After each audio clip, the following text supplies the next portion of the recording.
Now, today we're going to talk about one of the most important aspects of church planting, and that really is family matters. Beloved, I can't stress this enough, and this is one of those lessons, one of those sections of this book that you want to go back to over and over and over. Make this a part of your entire strategy. So you need to pay attention. This is true in the ministry. It's true in church planting. And we're going to look specifically at some of those church planting aspects that are going to be important. Payne did a survey of 190 church planters in 13 different churches, parachurch organizations, denominations, and he found out that in all of these things, in these 190 church planters that he talked to, that they all felt stress from the ministry. So we're going to look at some general considerations and then some personal considerations. The general considerations are there's so much going on, and you are called to be a church planter. You're out there and you're serving, and you'll have some of the greatest highs when you see people come to know the Lord and they want to give their life to Christ and they accept Christ and then they start growing as Christians and want to be discipled. You're going to have some of the greatest highs that you've ever had. But also, with that, you will have some of the greatest lows that you've ever experienced. When you think you've put all this time and effort and energy into this family and nothing happens. They move off, or several families move off. Their job situation changes. They drop out, and you're going to be at a loss. Families who are entering into the church planting ministry must realize that there are ups and downs, and it's going to be a reality. It's going to be like a roller coaster, back and forth and back and forth. Now, I'm going to talk especially about the wives, because the wives really tend to struggle in a way that husbands don't always see and understand. The North American Mission Board did an extensive survey of church planting wives in the United States and in Canada. And they used that findings for the basis of a book. My husband wants to be a church planter, so what will that make me? And it was a very enlightening study, but it also brings to light the differences.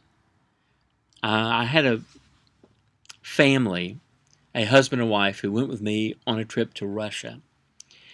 And we were there for 2 weeks. The wall had just come down, and the husband was so excited. I mean, there was ripe fruit everywhere. We led thousands of people to the Lord, and we were able to witness and see thousands come to know the Lord. And he was just on cloud nine. And she didn't seem to be as enthusiastic as he was. And it began to cause a little bit of a problem. So we asked the question. He said, didn't you see all these people saved? Didn't you see, how ripe the field is and this, that, and the other? And she said, yes, honey, I saw all that. But didn't you see that there was a lack of food available? That there was a lack of medical facilities available? That education wasn't up to par? That there was no fellowship with other believers around there? So she was looking at it from what her normal responsibilities were, which is, providing meals for the family. And if you can't get food, you can't do that. Taking care of the children. If there's not good medical facilities, you can't take care of the children. If there's not a good educational alternative, then that makes her world much more difficult. So on page 300, he made a list here of the top 10 things that stress women out the most, especially wives. First of all, financial difficulties, personal finances. You're not going to get rich being a church planter, and most church planters that I know wind up spending a portion, and most times a large portion, of their personal income in helping plant the church. That may mean, your church is meeting in your house and you have added utilities because there's more people there, the lights are on longer, you know. You're feeding them in your home, which costs more money. And so that's a major concern. Number two is feeling overwhelmed with the needs and the responsibilities. When your heart goes out to people, it and you see the great need, it is overwhelming. When my wife passed away, we were given a sum of money in her memory, and I took my children to the mission field. My daughter had just turned 18. My son was 21. And we went to a hospital, and in the hospital, there was a child dying every day. My daughter's heart went out and said, "Dad, isn't there something we can do to help these children? I mean, look, there are hundreds of them here." The Moyo Hospital sees about 480,000 patients a year with only one doctor. So that was overwhelming for her. Wives often feel overwhelmed by the work, time management, and priorities. And we'll talk about that a little bit more when we talk about the family. Boundaries between home life and church life. How much time is the husband spending doing church work versus how much time he spends with the family life? And you got to find that balance there. The effect of church planting on the family. I knew a pastor one time who, whenever his children were involved in something, baseball, t-ball, whatever, he would always make a visit on the way to the event, and then after the event, make a visit on the way home. He thought he was being a good pastor and a good father. However, his children thought something differently. They thought that they were never good enough to have Dad's attention. Like going to the ball game was not enough of an event that evening, that they had to make a visit on the way to the game, and they had to make a visit on the way home to the game, and those two visits were the whole purpose for the evening. The ball game was just something in between. So you have to be careful about that. Lack of time with the husband. The husband's always out doing ministry, and he's out late or he's up late studying, and the wife often feels neglected. Which brings us to number 7, loneliness and isolation. If you're planning a church in a new area, oftentimes there's not going to be that close Christian friend to help encourage your wife, and they're going to feel lonely and isolated. The lack of emotional and spiritual support from other local churches. If you're planning a new church in a new area and you're not really having that time of fellowship with other believers, you're not getting together with other churches, it kind of all adds to this. And then you add into that the criticism and the rejection from individuals. Those may be people that you're working for, trying to reach, and they're hostile toward the gospel, or they're rude and insensitive.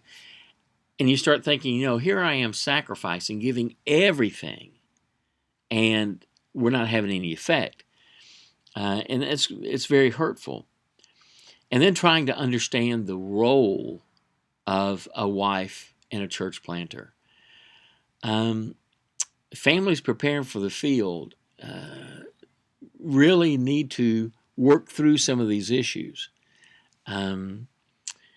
So those are important, the top struggles for wives. Now, I'm going to flip the page and talk about the blessings. Okay? 85% of church planting wives that were surveyed believe that church planting had a positive effect on their children. The children love to have the opportunity to get involved in kingdom work, and that's good. Because you don't have a 9-to-5 job, it allows you flexibility to involve them in some things. Okay, and that's a good thing. In church planting, you set the culture. So make it as family-oriented as possible. In other words, you're planning a new church, let them know that family is a high priority. And you can actually be better off because you're setting the pace. Church planters and their families can avoid all of the traditional expectations placed on ministers because longtime church members have a preconceived idea that the pastor is their personal property. And as a church planter, you have the opportunity to break that mold to say, my family really does come first. And that's important for them to understand, to put that in perspective. I'll tell you a little story about that. When my son first started playing t-ball, they had a tournament, his first tournament. He was going to get his first little trophy. Well, they had a rain out on a Saturday. So they were going to finish the tournament on a Sunday afternoon. Well, of course, I had taught my son, you're part of the team. If you've made a commitment, you got to play. So on Sunday morning, we went to church. He went to Sunday school. We went to the church service. And that afternoon, we drove over, and he played in this little tournament.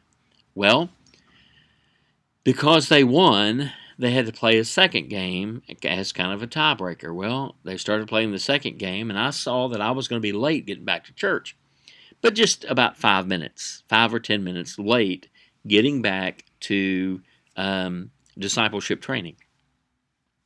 I chose to stay and watch my son receive his first award, his first little trophy. When I got back to the church, and I was about 7 minutes late, one of my deacons said to me, it doesn't look good for the preacher to be coming in late.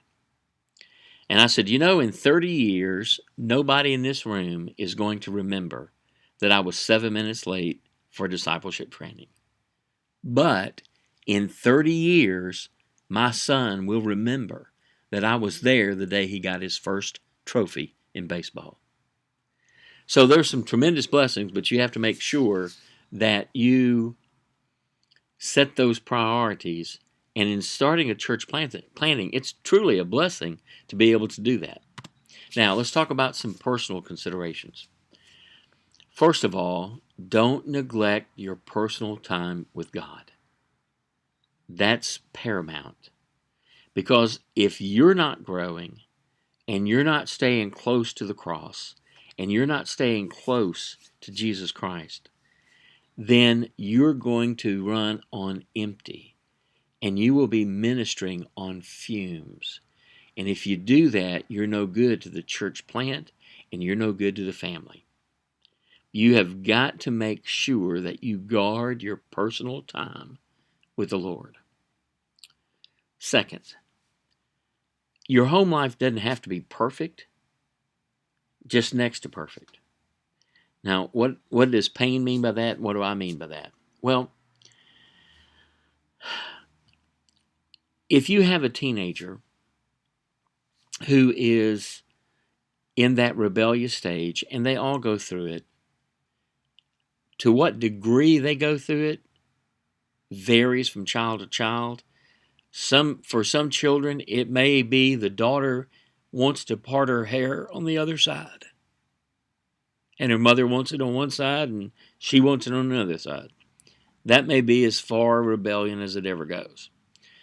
But if your children are having serious, serious problems, remember, they're the first ministry that God has called you to. They're the first ministry. Okay? So be prepared for that. On page 303, he tells a story. He shares a story that there was a couple who did everything together. And they were church planting. They had it all, everything. But they started meeting in the house, and they went to the local school, and the pastor's wife was working full time, and he was trying to minister, and anyway, come to find out, their hearts for the lost were as big as Texas, so they gave it their all. But she felt neglected, and he went into a deep depression, and after a while, they wound up divorcing. So make sure that you guard your family. If your family falls, the work falls harder. Why? Because you're setting the example. You're telling them to be imitators of me. Let us demonstrate what a Christian home should look like, what a Christian marriage should look like. And if they're following your example and you're having depression and anxiety and stress and your marriage falls apart, then all of that work that you've done falls apart too. If your family falls, the work falls harder. And you've done more of a detriment than you have an encouragement. Now, let me give you some advice. Take days of rest to be with your family. And I mean extended time. Take 4 days off. You look at where you're living, where you're ministering, and you look at 100 miles or 200-mile radius. And if there's some thing there, if you're close to the Grand Canyon, or you're close to the Painted Desert, or you're close to Niagara Falls, or you're close to Boston or historic Williamsburg, or then plan those trips away and just focus on your family. Take those days of rest. It may be nothing more than camping out in the backyard. Turn the cell phone off and just be at home. But you've got to nurture that family. You've got to schedule that time. Develop a family strategy. I used to make sure that I blended the family calendar and the church calendar together. If I saw on the church calendar that I had a couple of days that were slow or down, what I would call downtime, I would make sure that I marked those off, so that if something came up, I could say, I've already got something planned. What I had planned was family time. Whether that was going on a road trip to see my son play baseball, or going on a road trip to see my daughter play softball or soccer, or whatever they were into, to make sure that they had time to do that. Or I made time to drive back and spend time with the grandparents, so that my children felt connected to their extended family, their cousins, their aunts and uncles. You've got to develop a family strategy to stay on the field. Now, these things might seem logical and simple, and they don't need to be emphasized. But beloved, when you're out there and you are trying every day to bring people to Christ and to disciple them, it's easy to get caught up in the work and forget about your family.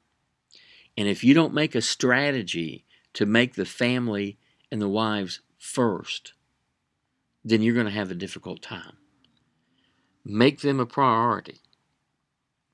Your family matters.